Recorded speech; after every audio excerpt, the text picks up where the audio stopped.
¿Qué tal, amigos internautas de Proceso Digital y Departamento 19? Continuamos en esta dinámica de entrevista con diferentes actores que se postulan para cargos de elección popular en las elecciones que se verificarán este 30 de noviembre para elegir autoridades del Ejecutivo, municipales y también del Poder Legislativo, que precisamente aquí nos acompaña Karen Guandique. Ella es candidata a diputada por la Democracia Cristiana en la casilla 10. Bienvenida a Proceso Digital. Encantada. Cuéntenos, ¿cómo ha sido la campaña? ¿Cómo valora usted este tiempo bueno, le hemos visto que es muy mediática a través de redes sociales, fichas también, publicidad, le hemos visto bastante activa? Muy bien, la campaña va muy bien. Como contestamos las hijas de Dios, bendecida, prosperada y en victoria, así me siento. Entre tarde la campaña no iba contemplada en la primera planilla que presentó la Democracia Cristiana.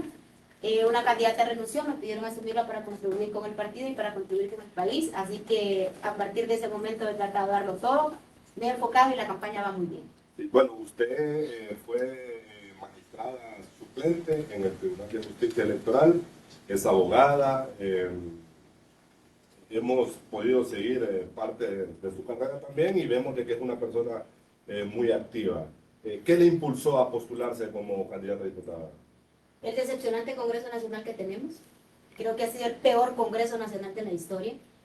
Creo que las personas que nos hemos preparado de alguna manera, el Congreso tiene que estar representado por diferentes sectores, pero como usted bien apuntó, soy abogada, fui magistrada del Tribunal de Justicia Electoral, además tengo un máster en estudios políticos, uno en Derecho Humano y Desarrollo, el que más ejerzo, y uno en Derecho Electoral, que finalmente es mi expertise. El Congreso Nacional que tenemos ha sido un Congreso desastroso, creo que no porque lo diga yo, sino que porque el pueblo yo lo sabe, y eso me motivó a entrar en política, la posibilidad de cambiar el rostro del Congreso, la posibilidad de hacer algo por el país, y la posibilidad de llevar mis propuestas a cabo y votar por las buenas propuestas que ahí se plantean. Cuéntenos, ¿quién está detrás de Karen Guandique? ¿Quién la apoya? Porque vemos bastantes afiches, digamos, que ya nos decían más o menos cómo ha financiado un poco su publicidad, pero cuéntenos ahí al electorado. Fíjese que cuando me pidieron asumir esta candidatura para contribuir con el partido y desde mi perspectiva para contribuir con el país, lo primero que yo le manifesté es, yo no estoy preparada económicamente para ser candidata se necesitan algún tipo de recursos, pero si ustedes consideran que puedo servir aún sin recursos económicos, pues yo con gusto la asumí. La asumí sin pensar que podría, digamos, tener la candidatura el realce que está teniendo. Soy apoyada por mi maravillosa familia. Mi papá se casó 5 veces, tiene 11 hijos y todos están conmigo. Mi mamá se casó 2 veces, tiene 5 y todos están conmigo, todos me apoyan, todos tienen sus empleos y todos están de lleno. Mi familia me apoya en todos mis proyectos. Tengo una legión de amigos que me apoyan, no me lo esperé tanto. Y mis amigos hacen algo importante por mí, que más que votar ellos por mí, porque ellos me conocen y me dicen que van a votar por mí, que es pedirle a otras personas, pedirle a su familia, pedirle a su vecino, pedirle a sus ex compañeros de colegio. Hoy el dentista que vive enfrente de mi casa me decía, ya le escribí a mi chat del año 1980, que son mis compañeros de tal escuela, y pedí la marca para usted. En el tema de los afiches me ha colaborado muchísimo mi suplente, más el apoyo de toda mi familia y de amigos que me quieren y que creen en este proyecto. Bueno, la Democracia Cristiana es uno de los partidos, podemos decir, emblemáticos, porque ha participado en los últimos procesos electorales. ¿Usted es demócrata cristiana de cuna o es por esta circunstancia de su candidatura? Orgullosamente de cuna. Desde la primera vez que le voté a la Democracia Cristiana. Tuve la fortuna de asistir a una capacitación por la invitación de un amigo que daba Benjamín Santos, que en paz descanse. En esa capacitación él explicaba los principios de la democracia cristiana, que son la dignidad del ser humano, el bien común sobre el particular, la perfectibilidad de la persona y de la sociedad, la subsidiariedad y la solidaridad, y yo me enamoré de los principios de la democracia cristiana. Para mí ser demócrata cristiana no es una militancia, es una forma de vida. Vivo creyendo que todos los seres humanos somos dignos, vivo creyendo que no somos perfectos, pero que somos perfectibles, que hay que ser solidarios. Yo creo en los principios de la DC, y gracias a Dios desde la primera vez que voté, le voté a la democracia cristiana. Bueno, y ha sido, usted decía que es bendecida, ha sido bendecida con la posición que quedó ocupar, el número 10, muy fácil de instalar también en la mente de los electores. El número 10 es para empezar, es el número de los y las mejores, porque Marta, la gran futbolista brasileña, también usaba el 10. Además, usted sabe que en la calificación siempre le preguntan, de 1 de 10, ¿cuánto me das? Entonces usted siempre dice, te doy 10, ya se sabe que es la mejor calificación. Lo han usado futbolistas famosos a lo largo de la historia, lo usó el gran Pelé, Maradona, Platini, Zinedine Zidane con Francia, lo usó Mbappé con la selección de Francia también, Lamine Yamal, Luka Modric, y lo usó uno de los futbolistas más emblemáticos de la selección nacional, que es el gran Rambo de León. Entonces también creo que, mire, aquí nada ha sido casualidad. Para mí todo ha sido Dios. No tenía planeado ser candidata. Cuando me lo propusieron también lo puse en manos de Dios. Todos mis proyectos están en manos de Dios. Muchos me critican por hablar mucho de Dios, pero no voy a dejar quién soy y no voy a dejar mi esencia solo porque a otros no les parezcan, digamos, que hable mucho de Dios, pero esta candidatura está en manos de Dios. Dios me ha puesto un ejército de ángeles que me apoya. Me ha bendecido enormemente durante esta campaña. He aprendido muchísimo, porque a veces las campañas se trata también de otras cosas. He aprendido muchísimo, he conocido personas maravillosas, así que es el número de los y las mejores, pero también es el número que Dios me regaló. Sí, bueno, históricamente hemos experimentado que diputados de los partidos pequeños suelen plegarse al poder, ¿verdad? Muchas veces son injustificables, digamos, algunas de sus actuaciones. Y entonces le quiero preguntar por qué tenemos que pensar que con Karen Wandicki, en el caso de que usted llegue a ocupar una curul en el Congreso, será diferente. Fíjense que es una crítica que yo he hecho al interior del partido. Yo he criticado mucho a los diputados que han llegado. No entiendo por qué cuando llegas y votas por la junta directiva de un determinado partido político, que está bien si cree que es la que debe, el presidente que debe estar en el Congreso, yo eso no lo critico, pero no entiendo por qué a partir de que votan por el presidente de la junta directiva, votan absolutamente todo con ese partido político. O sea, tenemos derecho a disentir, tenemos derecho a tener ideas contrarias. Que vote por tu partido para presidente del Congreso no significa que me amarré los 4 años con vos y que a todo te voy a decir que sí. Ser oposición en el Congreso es una posición muy digna. Cuando algo lesiona los intereses del pueblo hondureño, tenés que tener el valor y la valentía para decir, aquí no voy. No entiendo por qué lo han hecho muchos congresistas que hemos tenido a lo largo de la historia, incluyendo el último que tuvimos, que finalmente fue expulsado. No lo comprendo. Pero a pesar de no comprenderlo, yo sí quiero decirle al pueblo hondureño que soy diferente, que me den la oportunidad de mostrarles que soy diferente. Sé que están hartos de la política, sé que están hartos de los políticos mentirosos, sé que todos mienten, sé que para llegar son capaces de comprometerse con cualquier cosa y decir cualquier cosa, pero a mí sí me encantaría que me dieran la posibilidad de demostrarles que sí podemos llegar al Congreso Nacional personas que vamos a hacer la diferencia. Bueno, antes de entrar un poco en su oferta política, queremos preguntarle también cómo ha sido el manejo de la deuda política en el Partido Demócrata Cristiano.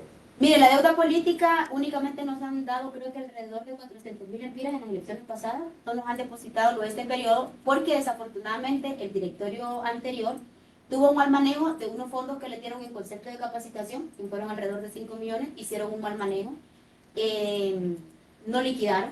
Entonces, como no liquidaron y tenemos, digamos, esa deuda pendiente con el Consejo Nacional Electoral, entonces el Consejo no nos da nada porque tenemos, o sea, hasta que con los fondos que supuestamente nos tocan no cancelemos lo que está pendiente con el Consejo, no nos van a dar centavos.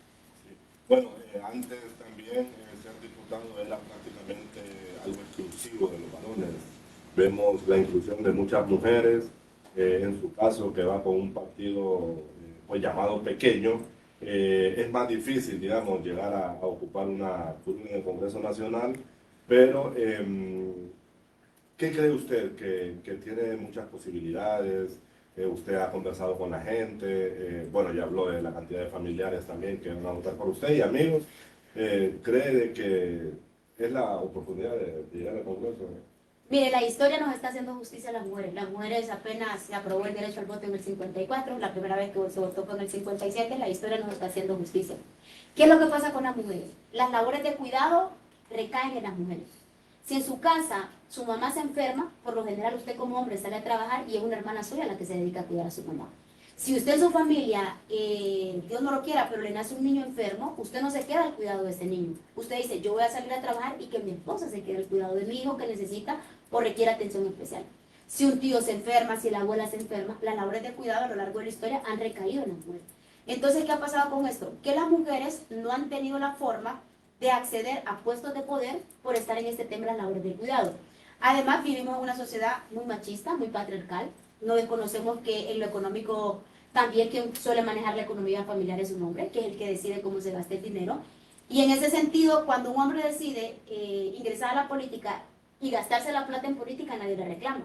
Pero pocos hombres permiten que sea su mujer la que ingrese a la política y que la plata familiar se la gaste en la política. Pero hemos avanzado muchísimo, estamos ante una nueva generación y creo que eso también nos ha dado más oportunidades.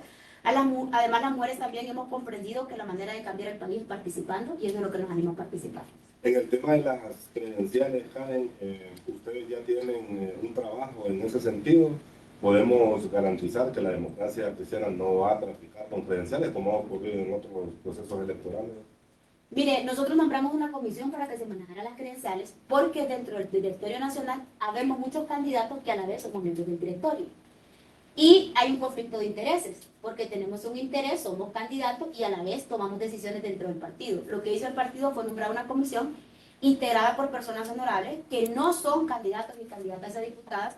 Ellos están analizando cuál es el tratamiento que se le va a dar a las credenciales. Créanme que vamos a tomar las previsiones que sean necesarias para que no terminen en manos ni de nacionalistas, ni de liberales, ni de libres.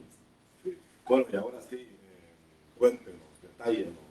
Queremos conocer tres, digamos, iniciativas, proyectos que usted tiene pensado presentar en el Congreso de la República cuando, bueno, le toca estar ahí si el electorado así lo decide. Fíjense que tengo 6 propuestas, que las planeé, las estructuré, me senté, me desvelé.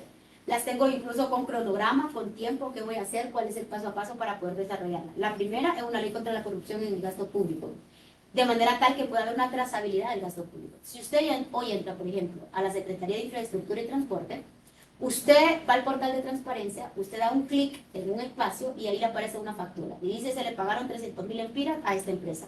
Pero usted dice, ¿por qué y para qué? ¿Cuál fue el proceso que se siguió? ¿Fue contratación directa? ¿Fue licitación pública? ¿Fue licitación privada? Para darse cuenta, tiene que andar en la red, dentro del portal de la Secretaría, buscando cuál fue el proceso. Cuando lo encuentra, usted encuentra un Excel en el que tiene que empezar a buscar el proceso de esa factura. Y luego usted se pregunta, ¿y el acta de recepción dónde está? O sea, te pagaron, pero realmente entregaste el producto o el servicio por el que se te pagó. Además están publicados en sistemas tan arcaicos como un Excel, un PDF, que son tan arcaicos que la inteligencia artificial, que ahora se usa para todo, no te permite hacer un análisis integral del proceso para ver si hay determinadas partes del proceso que tienen falencia. Entonces propongo una trazabilidad completa, desde que se genera la necesidad hasta el acta de recepción, de que recibiste el producto en un solo lugar, en un solo portal. Es algo muchísimo más amplio. Nosotros tenemos un Tribunal Superior de Cuentas, una ley de acceso a la información pública, pero hay vacíos legales y aún hay mucho por hacer. Tengo una ley que es la que más mueve mi corazón. Es una ley de salud mental y bienestar psicológico a la que yo he decidido titular Yo sí voy a terapia. La salud mental los hondureños la tenemos totalmente desatendida y no nos damos cuenta que muchas veces la salud mental termina siendo incluso más importante que la salud física. Entre 2022 y 2024 se suicidaron 1.554 hondureños por temas de depresión y por temas de salud mental. En enero a marzo de este año se suicidaron 107. No estamos prestando la atención a la salud mental. Es algo muy estigmatizado. Quiero normalizar el hecho de ir a terapia. Quiero poder decir con orgullo, yo sí voy a terapia. No quiero que porque digas que vas al psicólogo te digan que estás loco, o porque vas al psiquiatra y tomas medicación te digan que estás loco, que no te pueden contratar para un empleo. Quiero que los hondureños y hondureñas que tienen problemas de salud mental sepan que son muy valientes en reconocer que tienen un problema y que se busca ayuda. Pero lógicamente deben existir los lugares a donde puedan ser atendidos. Tengo una ley enfocada a los niños neurodivergentes, que son aquellos que tienen un diagnóstico de autismo, Asperger y todo esto, todos estos temas, porque no existen escuelas inclusivas. Y por inclusión no estoy hablando que haya un aula solo para ellos, porque eso sería segregarlo. Estoy hablando que puedan estudiar en un aula con el resto de compañeros, pero con maestros capacitados, con psicopedagogos, con personas que les den seguimiento, con psicólogos, con terapistas de lenguaje, porque estos 16.000 niños hoy por hoy no estudian en ningún lugar, porque si son de tener recursos económicos, lo mandas a la escuela privada, incluso lo mandas con un maestro sombra que está con él durante todo el proceso que estudia, pero ¿y los pobres a dónde vamos? O sea, son niños que están en su casa al cuidado de su mamá y están dejando de estudiar. Tengo una ley de promoción del deporte, porque el deporte es más que fútbol. Yo he visitado barrios y colonias y me he encontrado chicos que no lo vas a creer, pero admiran a Djokovic, a Nadal, admiran a Alcaraz ahora, pero ¿dónde practican tenis? ¿Dónde hay una cancha pública para practicar tenis? ¿Sabemos cuánto cuesta alquilar una cancha para practicar tenis? Los pobres no tienen acceso a deportes de la élite. Es más, me escribía en mi TikTok una patinadora que me dice, yo tengo un grupo de chicos que les encanta el patinaje, pero ¿dónde hay una pista de patinaje aquí? Nosotros solo pensamos en fútbol, solo construimos canchas para fútbol y me parece que en ese tema hay mucho más por hacer y hay que promocionar el fútbol femenino. Yo siempre quise ser futbolista, además hice el curso para ser árbitro y además participé en un concurso de una radio que se llamaba Narrando por un Sueño, porque quería ser narradora de fútbol. Entonces creo que hay que apoyar mucho el fútbol femenino. Tengo una ley para la promoción de la cultura. Los artistas en Honduras no viven de su arte. A veces Dios te dio un don, sos excelente para pintar, sos un excelente escultor, sos un excelente escritor, pero no puedes vivir del arte porque no existe el apoyo estatal para el arte. Entonces tengo una ley para la promoción de la cultura. Además, el acceso a los bienes culturales está considerado un derecho humano. Y mi última propuesta está enfocada en para prevenir, proteger, sancionar todo tipo de violencia, sea física, psicológica, sexual, digital. Yo me sorprendo muchísimo cuando entro a una red social y dicen, tengo una foto o tengo un video de fulana de tal. Y toda la comunidad de esa red empieza a decir, mande video, mande video, mande video. No lo comprendo, no lo entiendo. Exponer en un video a una persona sin su consentimiento, eso es violencia digital y debe regularse, debe penarse. Además, sé que existe una ley contra la violencia doméstica, pero ¿cuál crees que es la pena por golpear a una mujer? Ir a barrer la calle. O sea, ¿a quién puede detener de golpear a una mujer el hecho de ir a barrer una calle? Entonces propongo penas más severas para los agresores. Esas son las 6 leyes en las que me he enfocado, pero me escriben mucho la comunidad. Yo les digo, cuéntenme si están interesados en más leyes y yo de pronto puedo estructurar algo. Me han llamado para ver si tengo algo con el tema de los animalitos, si tengo algo con el tema animal. Una chica me hizo una sugerencia, me escribió a TikTok y me hizo una sugerencia, me dice, creo que con el tema de la salud mental podríamos enlazarlo con el tema del rescate animal, porque el amor que te dan los animales a veces te rescata la vida misma. Entre mañana y pasado creo que estaré presentando algo interesante para los animalitos. Mira, el cuidado de los animales, el no maltratar a los animales, también te habla de la clase de persona que somos y de la clase de sociedad que queremos construir. Entonces, básicamente, esas son mis propuestas. Interesante. ¿Y cuál es su opinión personal sobre el tema de las subvenciones? ¿Los diputados están para seguir recibiendo esta prerrogativa? ¿Y qué nos puede decir también de la actual ley orgánica del Congreso, que para muchos le da supremos poderes al presidente de ese poder del Estado? Si te das cuenta, hablamos de subvenciones. ¿Y acaso no era fondo departamental? ¿Y acaso no es lo mismo?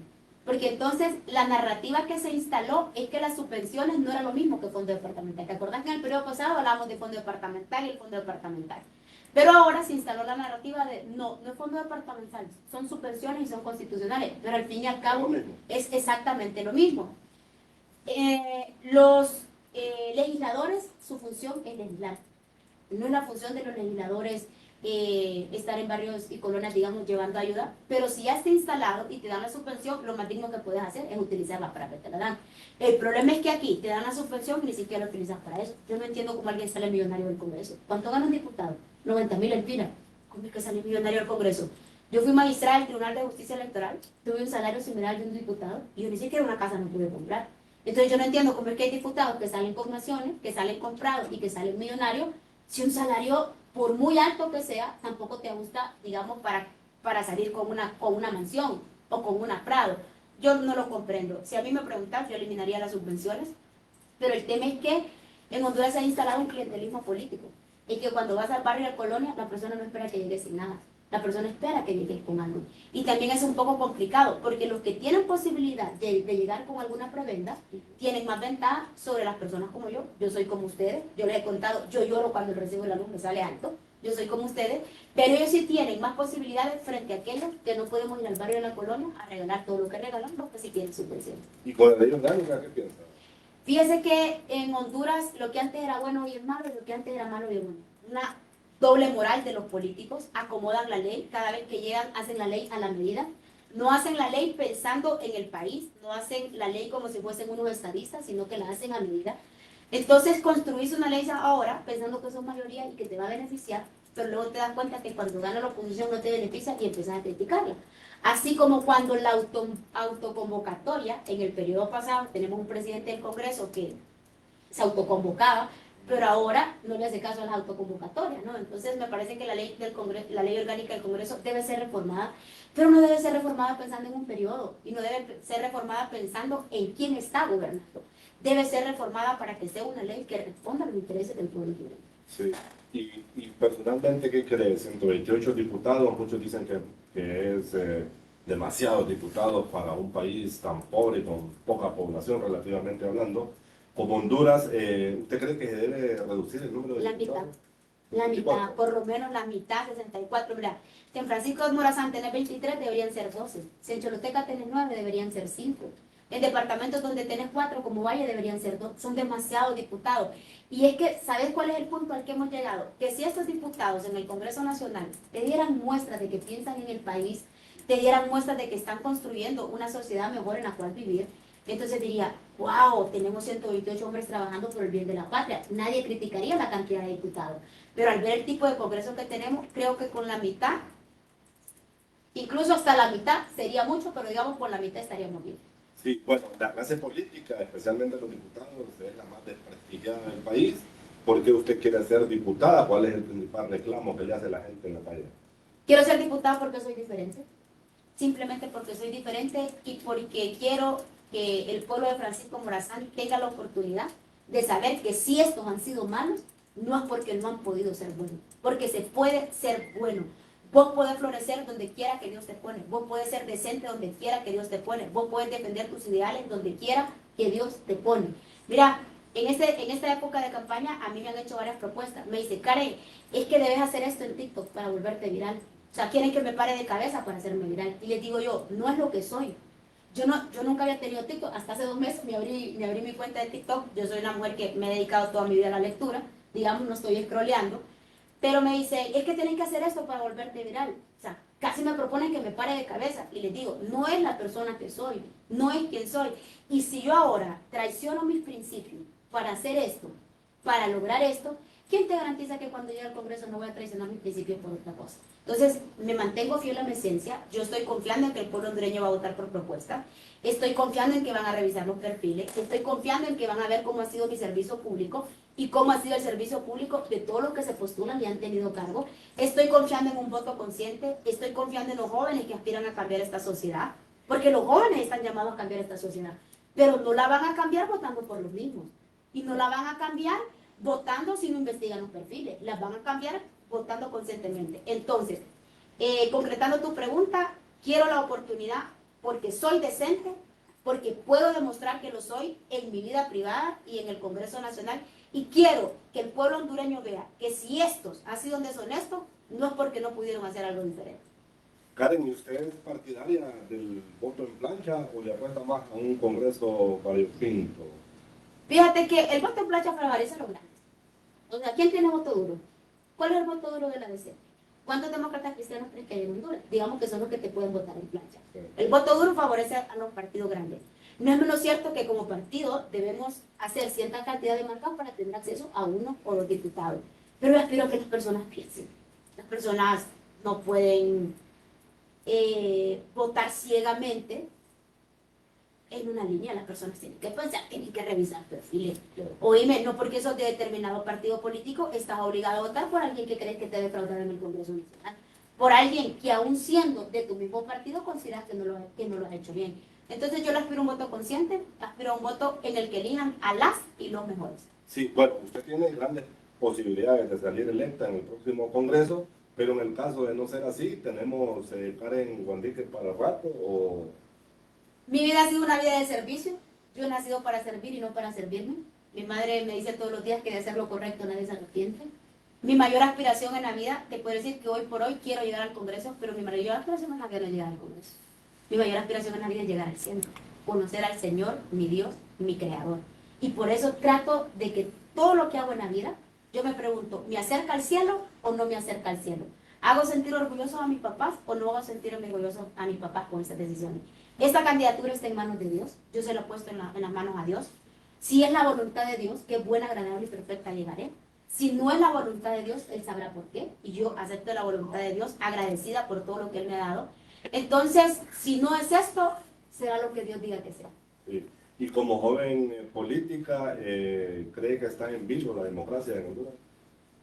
Han habido periodos de la vida en los que me he preocupado muchísimo. Yo soy una persona súper optimista, no soy una persona negativa, no soy una persona que entre en pánico fácilmente, pero en algunos episodios, desde que asumí la candidatura hasta el día de hoy, sí he tenido muchísima preocupación. Sobre todo cuando dijeron que todos los colectivos se movilizaran a la capital y que sin fecha de retorno, dije, esto no va a estar bien, porque entonces, si estás abandonando la lucha territorial, entonces tu lucha va a ser aquí, tu lucha va a ser en las calles, más que en el sur, ¿no? Sí me preocupé un montón. Me relajé cuando ya dijeron, no, regresense a los territorios, regresen a hacer el trabajo político. Estoy muy preocupada. Mira, hay tantas teorías desde que no van a haber elecciones, desde que, bueno, tantas teorías que hay. Yo todas las noches oro por el país, yo todas las noches le pido a Dios que todo nos salga bien. Yo estoy haciendo mi parte. ¿Cuál es mi parte? Ser una candidata honesta, ser una candidata honrada y presentarte las propuestas. Yo aspiro a que los electores hagan la suya. ¿Y cuál es la parte de los electores? Salir el 30 de noviembre a votar, pero no solo salir a votar conscientemente por las y los mejores y por los que proponen temas que pueden beneficiar al pueblo hondureño. Y está consciente que va a tener que vigilar, que ir a dormir a las instalaciones del Consejo Nacional Electoral para defender su voto, porque muchas veces ahí se quitan y se ponen diputados. Es un tema complejo, no sé cómo haría eso, porque cuando vine aquí yo te dije, yo no tengo asistente.